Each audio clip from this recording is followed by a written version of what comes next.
কচুরমুখী আর চিংড়ির দারুণ মজাদার একটা রেসিপি শেয়ার করবো আপনাদের সঙ্গে। বর্ষাকালে দারুণ ধামাকাদার একটা আইটেম।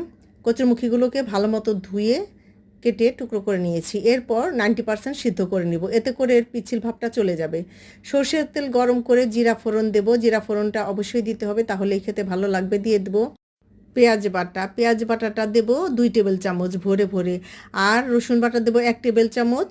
আদা বাটা দেবো 1/2 টেবিল চামচ। এগুলো দিয়ে ভালো মতো কষিয়ে নিব। কাঁচা মশলা যেহেতু সবগুলোই একদম, এগুলোকে ভালো মতো কষিয়ে দিয়ে দিব অল্প করে পানি। এরপর দিয়ে দেবো সেখানে সব শুকনা মশলা আর দেব লবণ, হলুদ গুঁড়া, মরিচ গুঁড়া, ধনে গুঁড়া, জিরা গুঁড়া, এগুলো সব মশলা দেব। আর দেব এখানে রাঁধুনি আছে ভেজে গুঁড়ো করে নেওয়া। তারপর দিয়ে দেব তেজপাতা। তেজপাতা অবশ্যই দেওয়ার চেষ্টা করবেন, এতে করে সুন্দর একটা ফ্লেভার যোগ হবে ঝোলের তরকারিতে। এরপর মশলাটাকে ভালো মতো কষিয়ে নিব। কষানো হয়ে গেলে দিয়ে দিব সেখানে ধুয়ে কেটে বেছে রাখা চিংড়ি মাছগুলো। আর চিংড়ি মাছের মাথা খোসা সব ফেলে দিয়ে শুধু বডির অংশটা নিয়েছি। আর এতে করেই কিন্তু এই কচুরমুখীর স্বাদ একদম দারুণ হবে। চিংড়ি মাছগুলোকে মশলার সঙ্গে বেশ ভালো মতো কষিয়ে নিব। এই তো চিংড়ি মাছগুলো কষানো হয়ে গিয়েছে। এখন এখানে দিয়ে দেবো সিদ্ধ করে রাখা কচুরমুখী। কচুরমুখীগুলো যেহেতু সিদ্ধ করে নেওয়া, তারপর চিংড়ি মাছটাও আমার কষানো, এই জন্য এখন আর কষানোর কিছুই নাই, শুধু মশলার সঙ্গে চিংড়ি মাছগুলোকে আর কচুরমুখী দিয়ে ভালো মতো মিশিয়ে নিব। এরপর দিয়ে দেবো ফুটন্ত গরম পানি। আর এখানে অবশ্যই ফুটন্ত গরম পানিই দিতে হবে, তাহলেই কিন্তু তরকারিটা খেতে ভালো লাগবে। আর রান্নাটাও কিন্তু খুব দ্রুত হবে, কালারটাও ভালো থাকবে। এই তো আমি একটু পানি বেশি করেই দিব, যেহেতু এটা ঝোল ঝোল আইটেম হবে। আর ঝোলটা খেতেই কিন্তু কচুরমুখীর বেশি ভালো লাগে। আর তাছাড়াও কচুরমুখী কিন্তু যখন ঠান্ডা হয়ে যাবে রান্নার পর, তখন কিন্তু অনেকটাই ঝোল টেনে নেয়।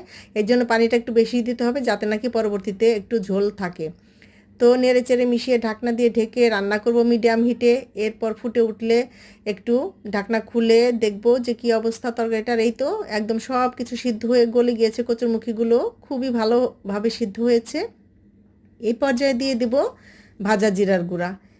জিরার গুঁড়াটা দিয়ে একটু মিশিয়ে নিয়ে ঢাকনা দিয়ে ঢেকে 2-3 মিনিটের মতো লো হিটে রেখে দিব।